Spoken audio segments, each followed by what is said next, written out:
ED बदनाम पहले थी, अब भ्रष्ट भी हो गई है। जिस प्रकार से अब ईडी के अधिकारियों को पैसों समेत रंगे हाथों पकड़ा है, उसके बाद तो ईडी बदनाम हो चली है कि साठ गांठ करके ईडी के अधिकारी भ्रष्टाचार को और बढ़ा रहे हैं, जबकि ईडी का काम भ्रष्ट व्यवस्था को खत्म करना है, जबकि वही अब भ्रष्टाचार में लिप्त हो चली है।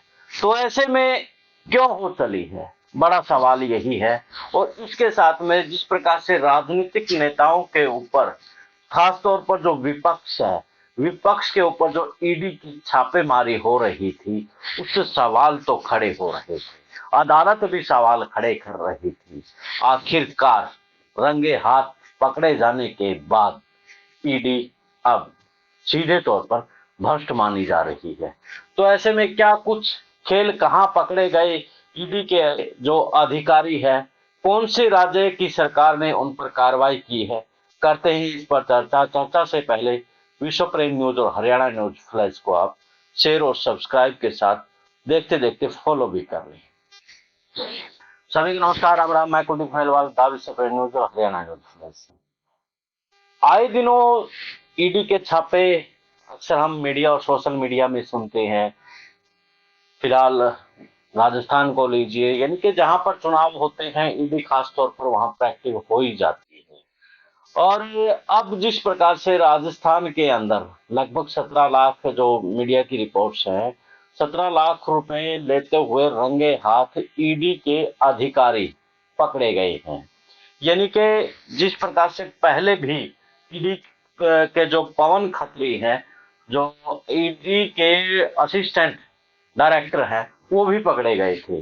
अब राजस्थान में भी एक मामला सामने आया है, और जब अशोक गहलोत को इस बात के बारे में पता चला कि पैसों को लेन देन के लेकर के ईडी बात बना रही है, तो तुरंत गहलोत ने मामला को अशोक गहलोत ने तुरंत एंटी करप्शन ब्यूरो को एक्टिव कर दिया और उनको दबोच लिया।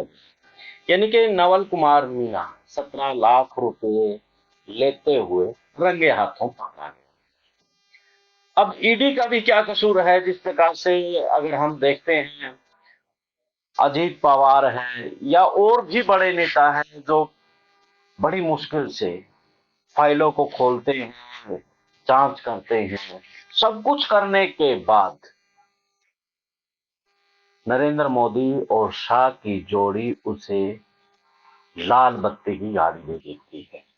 अब जब उन्हें बड़ी गाड़ी मिलेगी तो अधिकारियों का उनका कैसा मुंह होगा कि हमने इतनी मेहनत की और उन्होंने उसको और भी बड़ा पोस्ट दे दिया, और वो भी कहीं ना कहीं उन्हें खिजाते हुए मिलेंगे कि तुम लोगों ने हमारे साथ क्या किया, बदले में हमें मंत्री पद मिला।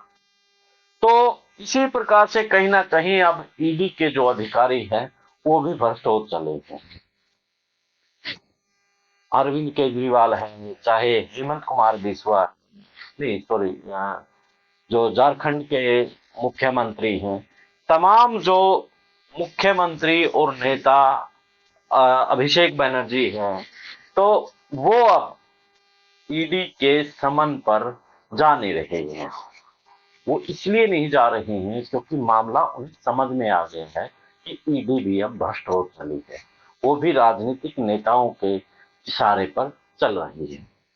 तो ऐसे में ये बड़ा बुरा संकेत है, क्योंकि जिस भ्रष्ट व्यवस्था, कालाधन आदि पकड़ने के लिए जो ईडी संस्था बनाई थी, अब वो भी इसमें शामिल हो गई है भ्रष्ट व्यवस्था में।